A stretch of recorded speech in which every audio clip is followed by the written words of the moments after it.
Good evening, I'm Charles Payne. Today, President Donald Trump welcoming his very first head of state into the White House, British Prime Minister Theresa May. Trump praised the British leader as she prepares to negotiate Britain's exit from the EU, and Trump vowed to Britain that they will always have America's support as the British people take their country back. I can often tell how I get along with somebody very early, and I believe we're going to have a fantastic relationship. And there will be times when we disagree and issues on which we disagree. The point of the special relationship is that we are able to have that open and frank discussion. We are at a moment now when we can build an even stronger special relationship.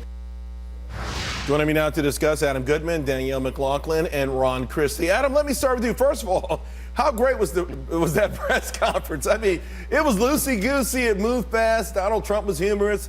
May lived up to the billing. And I do believe Americans probably feel a lot better about our relationship.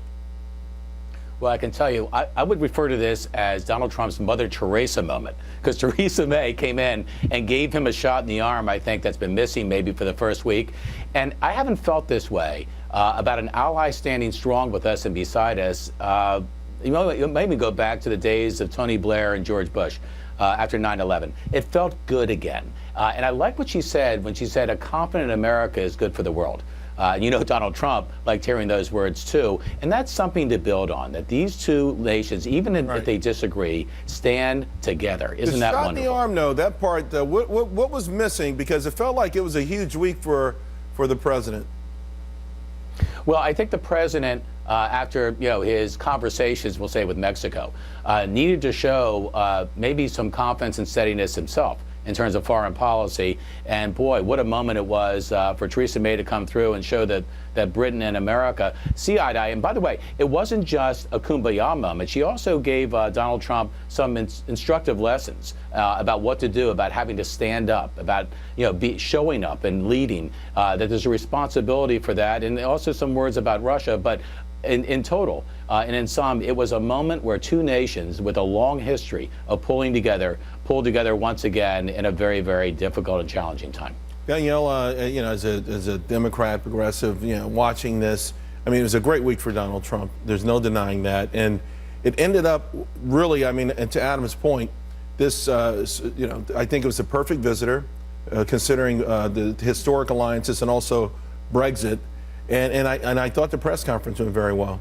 I agree with you, and it was interesting to see these two world leaders that really have ridden a wave of populism. Obviously, May after Brexit, and of course Donald Trump now, and of course we're seeing this with France and across Western Europe. I thought what was interesting was first that they were very comfortable with one another, and this is a very important alliance for us historically in terms of trade and also in terms of sort of foreign affairs. What was interesting about what May said in some instances was, she was going to push him on NATO and the fact that that was very important. She was going to push him on Russian sanctions. And I think what that reveals is that foreign policy isn't binary. So Trump has said he wants to be friends with all world leaders, but there is going to be a time when May wants something and Putin wants something else. And so that's why this job is so hard. Let's take a listen to that, her comments on NATO, because I thought what President Trump said afterward was also pretty revealing. On defence and security cooperation, we're united in our recognition of NATO as the bulwark of our collective defence. And today, we've reaffirmed our unshakable commitment to this alliance. Mr. President, I think you confirmed that you're 100% behind NATO. Ron, it was interesting because you don't often see leading the witness as someone actually leading President Trump saying, I mean, she must have read Art of the Deal, too. She must have. She must have. Good evening, Charles. That was a first. That was an extraordinary moment. It really shows you the difference between Donald Trump, the very successful businessman, and Theresa May, the Prime Minister of the United Kingdom and Great Britain, a very, very talented and very shrewd politician. You notice she got him on the record in front of the press corps, in front of the world with that exchange. And secondarily, she also pushed that she felt that we needed to continue sanctions against Russia for their, of course, actions in the Ukraine. And while Trump didn't want to really go there with her on that, she's smart enough to know that she's put him on notice that, yes, we have a special and a very strong relationship, but she's willing to assert sovereignty for the best interests of Great Britain where she needs to.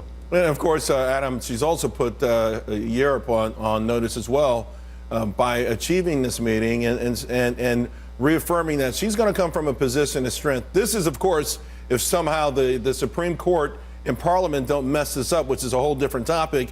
I happen to believe they might. It's looking more and more like maybe Brexit will bite the history bin, the dust, because the elites have found a way to kill it.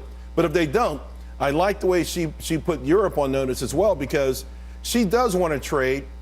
I call her a globalist because in a more recent definition of it, she wants to do business with China. She's talked about her historic alliance with India and so forth.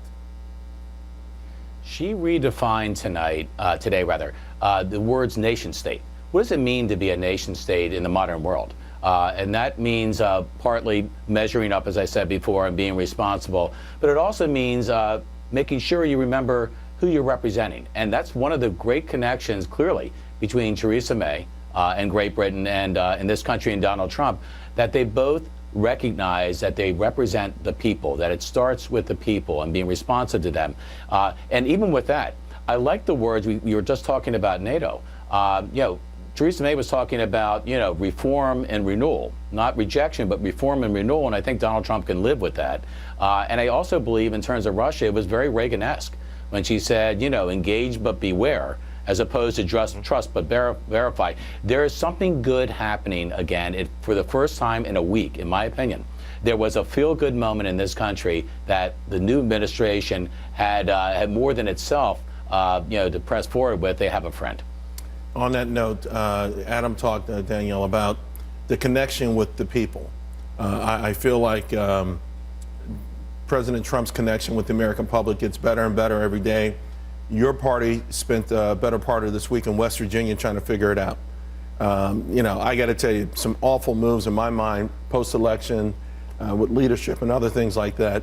Are the Democrats starting to understand what the American people want and why they elected Donald Trump in the first place? I think absolutely that they are. I think that what you're seeing possibly from a non-party perspective, the Women's March, for example, I think that there are people who saw what happened who actually are not necessarily fans of Donald Trump, although they want to see him succeed, who are standing up and are saying, this is what we think about immigration, this is what we think about women's rights. So I think maybe the Democrats are struggling a little bit, but I think what we're seeing in sort of non-political realms is some activism that we haven't seen before. So I think it's going to be a really interesting thing to see whether Democrats can actually capitalize on that and harness this sort of activism well, I got to tell you, seeing. it's week one, fantastic for the new president of the United States. Guys, thank you all very much. Coming up to